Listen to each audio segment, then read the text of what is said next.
Steel Revolution. Revolution. From America's heartland and the banks of the mighty Mississippi. This is Steel Revolution. Revolution. How do I sound? Sound good. Everything seems to be where it needs to be. Okay.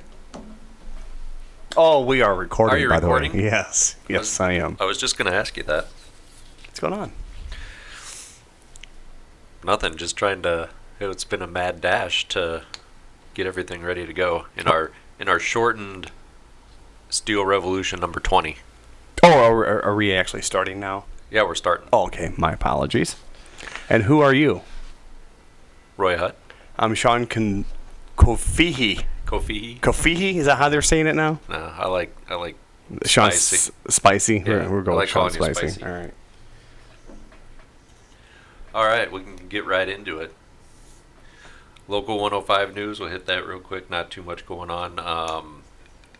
Just a reminder, on June 5th will be our contractual raise that we got during the last contract. Yes.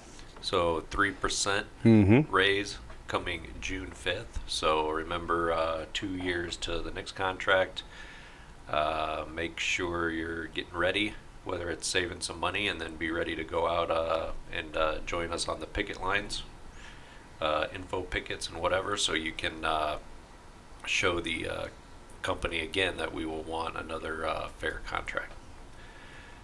We've been out on a few picket lines, got some audio from another one we were at, so that just like brings it home for me, thinking about where we're going to be at in 2 years. Mm-hmm. Other than that, reminder, the Civil and Human Rights Group is collecting backpacks for a back-to-school drive that the City of Davenport's doing, City of Davenport Civil Rights Commission. In some Iowa news, looks like there's a new person putting their hat into the ring to run for governor, Sean.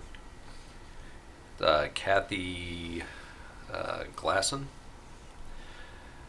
She is a ICU nurse at the University of Iowa Hospitals for over 20 years, and she is the president of Iowa's SEIU 199. That'd be the union that covers healthcare workers, and she lives in Coralville. So, sounds like her agenda she's calling it bold and progressive. So we'll see. Seems like people is excited about her. Just like, we're obviously excited about Nate Bolton, so it could be some exciting times with a couple of good candidates. And she had some audio, so I think we owe it to play her audio. Is this going to be the correct audio? Well, I hope it's audio and not just music. I hope it's her talking. Don't want to run into what happened last week, do we? That was gold, Yeah. as you would put it. I don't know about that, but let me pull it up here. Sean, you got to fill the dead space. That's why you got a mic. Well, what I'm going to do is just play the Jeopardy theme song during this, so. Okay. So my son told me a joke a couple days ago.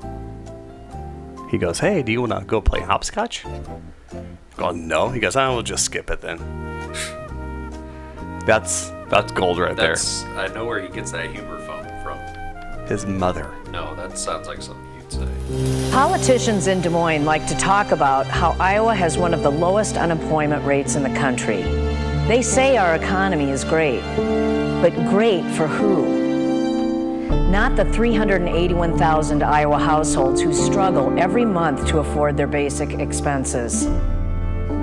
Iowans are working 2 and 3 low-paying jobs to afford their bills.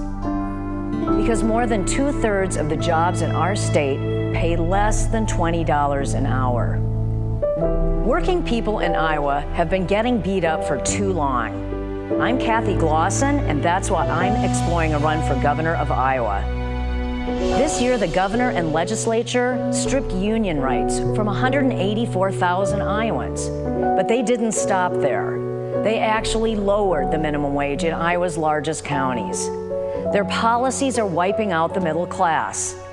But it wasn't always like this. In the 60s, I grew up in Spencer, Iowa, a small town where the meatpacking plant was the best job around. My dad was a truck driver, and my mom worked behind the counter at the Sears and Roebuck catalog store.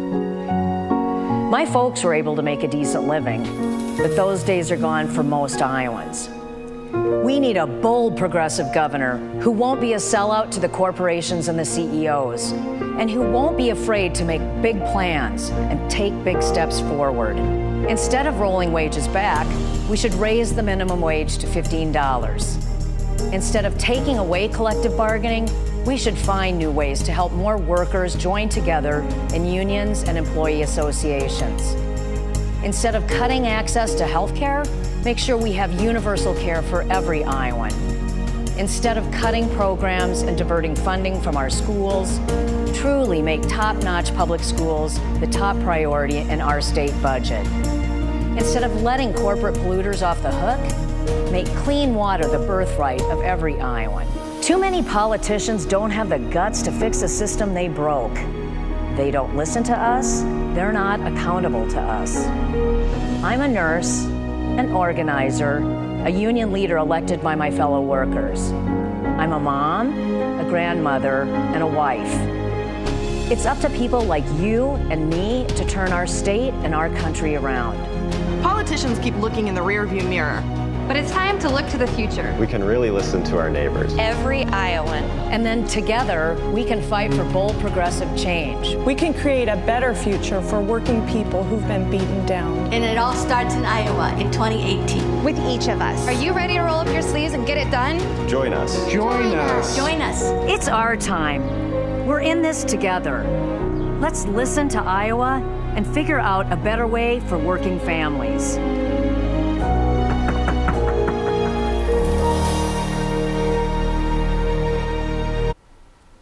There you go. Yeah, she's knocking on a door in the commercial, in case you wondered what that was. Thanks for clearing that up.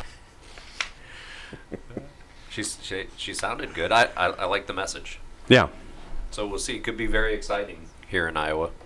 Oh, and Governor Rauner, I did see in Illinois, I think he said that he was going to pass this time. Who? Rauner. He said what? Said he was going to pass the bill to make voter registration automatic.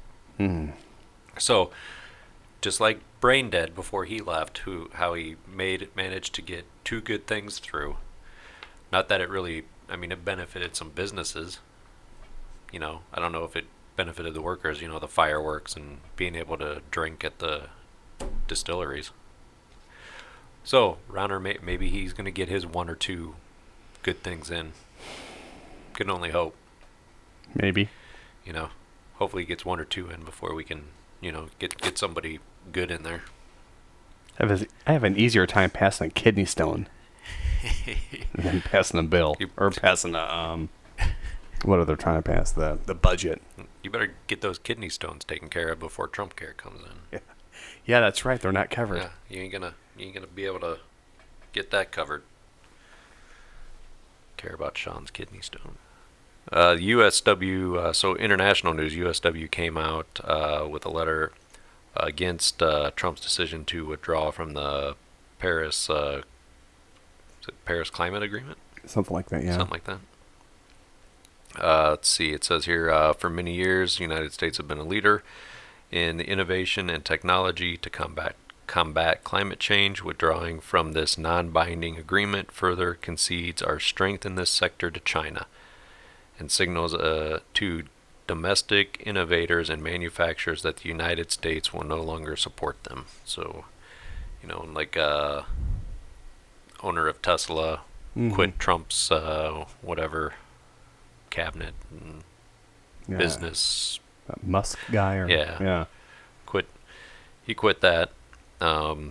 So we are in with some outstanding countries as Syria and Nicaragua as the only countries not in the agreement. I have nothing to say about that. And I know Trump, when he made this public that he was gonna withdraw or leave the agreement, said that he works for the people of Pittsburgh and doesn't work for the people of Paris.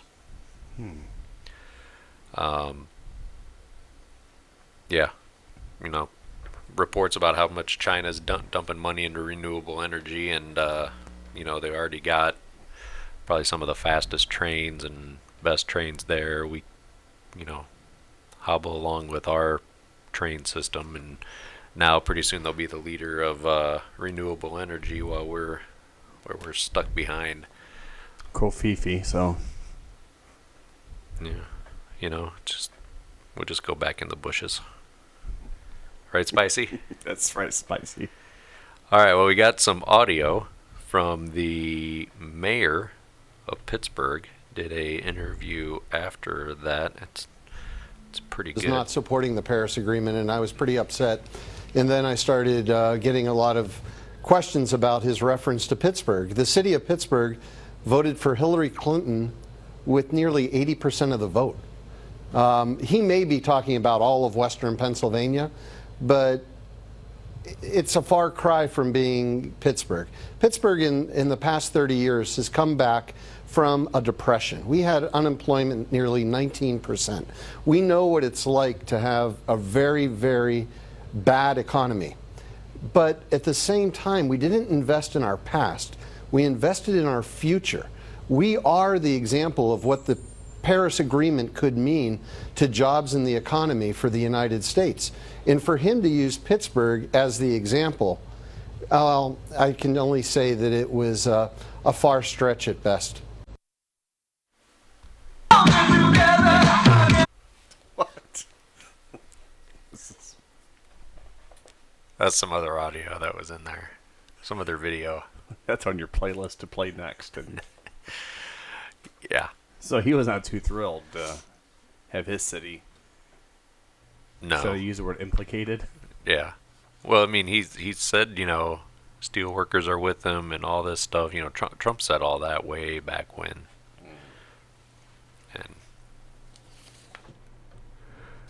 But yeah, mayor not too happy.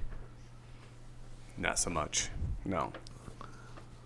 So let's see, that about wraps up the short little list I could throw together there, Sean.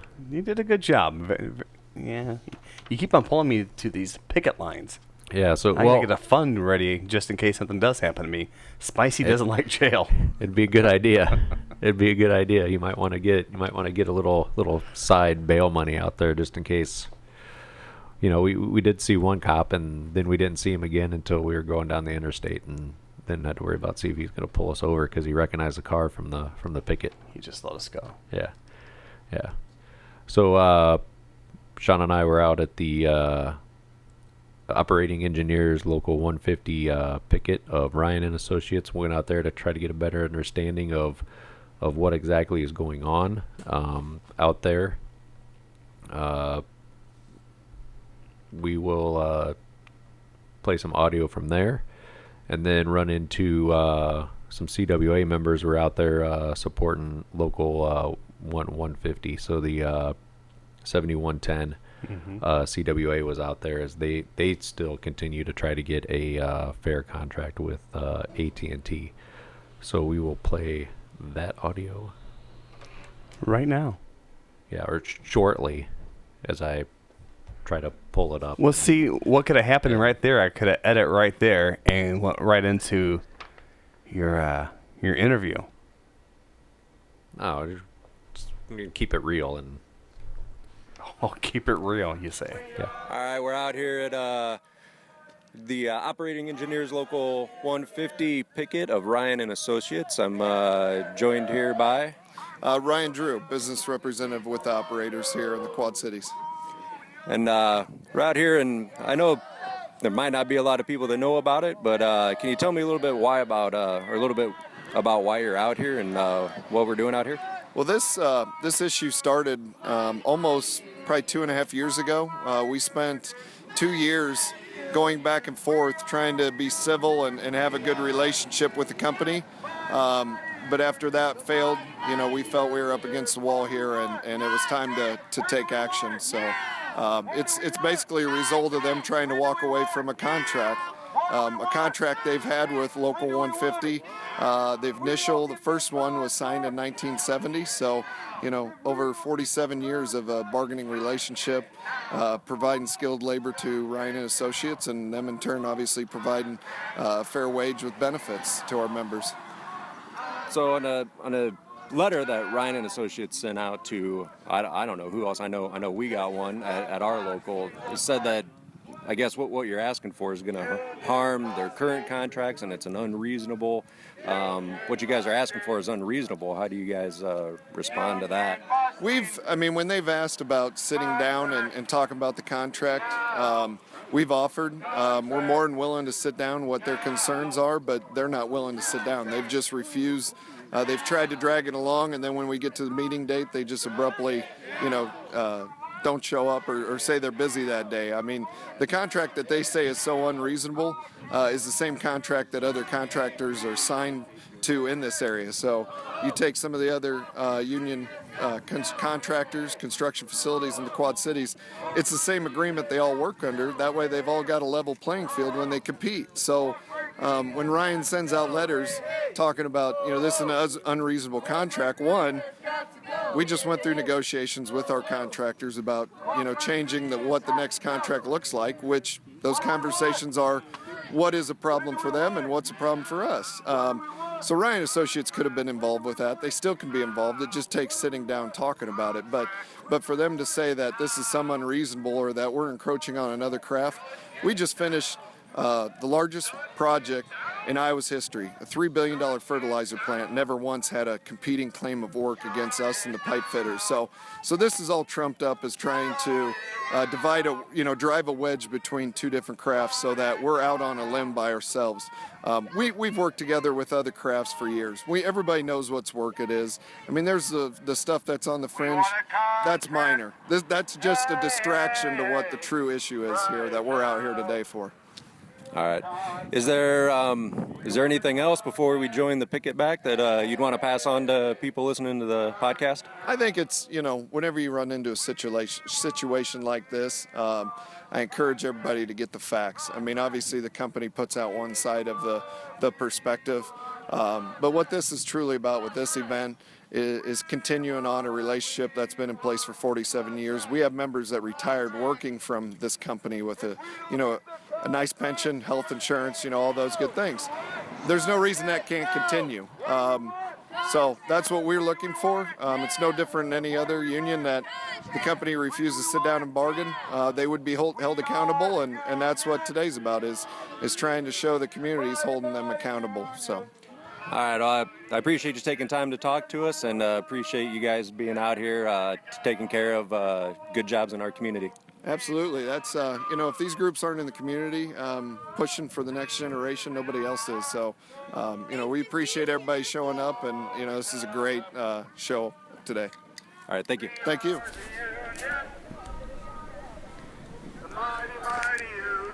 All right. Yeah, I'll say it again. It's no different than when any union goes into a contract. You're there to get something that's fair. You're also, for your current members, past members, your retirees, make sure they're taken care of. But one of the other things that's more important, or one of the things that is important, is you're out there for future generations too. Mm-hmm. Because if you don't stand up and get fair wages and fair benefits now, it's not going to be there for the people that's coming after us, and that's maybe our neighbors' kids, our kids, who knows who, and that's what these guys are doing. Both these groups, whether it's the CWA or Operating Engineers 150. So, like I said, it's caught up with some of the CWA that was out there. Wanted to give them a chance to update listeners here about what's going on with them, and we will play that one now. All right, we're back out here at the Local 150 picket of Ryan and Associates, and came upon our CWA friends that we were at our 2 weeks ago. It was 2 weeks ago today, right? You guys were out? Yeah, that's exactly right. We called a 3-day strike to fight back against AT&T Mobility. We've been out of contract since February 11th, and negotiating has been really horrible. They haven't really been coming to the table, and we're fighting to make sure that we get what's right for our brothers and sisters. Yep. And I'm sorry, we got, who's with us? Oh, this is Marvin Wells, and I'm with CWA 7110, and I'm Vice President of AT&T Mobility there for the local. All right. Yeah, it's funny. We run into you guys at all the pickets now. I mean, you guys got a good showing, though, I tell you. Well, I tell you what, injury to one union brother and sister is an injury to all. So we're going to be out here and stand with everyone. That's right. Now, do you guys got any update on how's it been going since the 3-day strike? I mean, the one thing is we know that it actually had a very major effect on the company. They lost a lot of money, closed a lot of stores. So they did come back to the table and did do a little bit of negotiating, provided us with some information that before they weren't. And but outside of that, it's still been kind of the same thing. They don't want to pay us, and they want to take concessions, and we're dealing with a company that has $1.3 billion in profits a month. Right. Well, like I said, well, it's good. It's good you guys got them back to the table, and keep on doing what you guys are doing, and thanks for protecting good-paying jobs in our area. We're going to continue to do that. Union strong. All right. Thank you. Kind of coming to the end of the show here, Sean. That fast? Yeah, it was a quick one. It was. Yeah.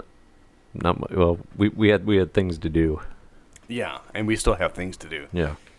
There's a lot of behind the scenes things that goes on. Yep.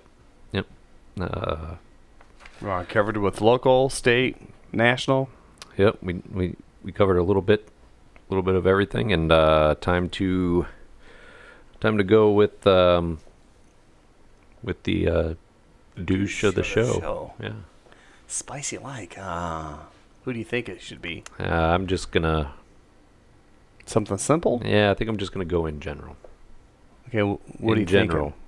In general, these corporations, businesses that don't want to give a fair contract, don't want to support the employees, but they'll take all the profits. But they'll do that. They'll do whatever they can to save a buck or drive the union out or do whatever they can. Sink some money in some politicians' pockets. Yep, that's right. We're just going to cover all of them. You cover the whole gamut of it. Right? Yeah. Works for me. Corporate greed. That's the douche of the week. The douche of the show. Remember, Sean? Gosh, we have to say douche of the show. Yep. Sorry. Or the bi-weekly douche. The bi-douche. Yeah, of the show. It doesn't sound as good as just douche of the show. Yeah, I like the douche of the show. We'll go with that then. Yep. And this is number 20 though, right? Number 20. It's a milestone. Everyone's a milestone, right? Well, because I'm on it now. Or more, I guess. Well. Mike's out globe-trotting. Again. Maybe we can get some audio from him next week. We should give him a call. Yeah, we'll give him a call next week and see if he answers. You want to bet?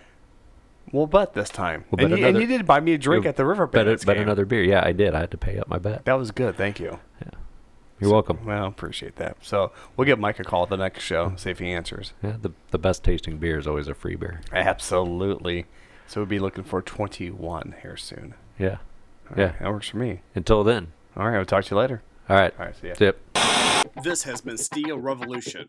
You can follow us on Facebook at facebook.com/Steel Revolution Podcast. Questions or comments, email us steelrevolution105@gmail.com. Steel Revolution is a production of Steelworkers 105, Bettendorf, Iowa. Steel Revolution. The opinions expressed on this podcast are those of the individuals and do not reflect any official view of the United Steelworkers, USW Local 105, or its officers or sub-board members for officers.